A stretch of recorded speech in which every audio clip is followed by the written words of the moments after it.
அவன் பேசனா நிறைய பேச முடியும். ஏன்னா பேச வைக்கிறாங்க. திரு கருணாநிதி குடும்பத்தை சேர்ந்த திரு ஸ்டாலினும் உதயநிதி ஸ்டாலினும் என்னை பேச வைக்கிறாங்க. என்னுடைய 51 ஆண்டு கால ஆட்சியில் யாரையும் தரக்குறையா பேசினது கிடையாது. ஆனால் நம்மை பற்றி தரக்குறையாக பேசினால் நாம விட மாட்டோம். விட மாட்டோம்ல, தொண்டனே விட மாட்டாங்க. உண்மைதானே? இன்றைக்கு திரு உதயநிதி அவர்களே இன்னைக்கு இந்த நாட்டுடைய துணை முதலமைச்சர். ஆனா 2 மணிக்கு அவர் என்ன பண்றாரு?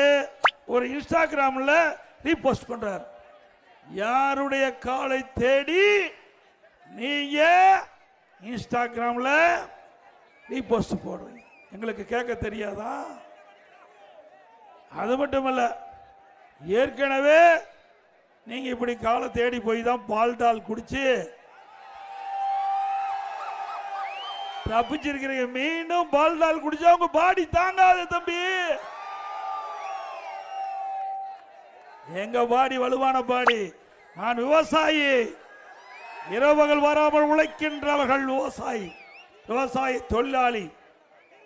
இன்றைக்கு விவசாயத்திற்கு ஈடு எதுவுமே கிடையாது. எவ்வளவு பணக்காரன் இருந்தாலும் அதிகாரி கண்டா பயப்படணும். நம்ம பயம் இல்லாத ஒரே தொழில் வேளாண்மை தொழில், விவசாய தொழில். அதனாலதான் என்னை ஒன்றும் பண்ண முடியல. யாருமே வழக்கு போட்டு பார்த்தாங்க, நம்ம வழக்கு போட முடிஞ்சுதா? அப்படிப்பட்ட விவசாய பற்றி தரக்குறைவாக பேசுகிறார் திரு உதயநிதி அவர்களே. நாவடக்கம் தேவை. உங்க அப்பாவும் உங்க தாத்தாவும் உனக்கு இந்த பதவி கொடுத்திருக்கிறாங்க. தாத்தாவும் அப்பாவும் இந்த பதவி கிடைக்குமா?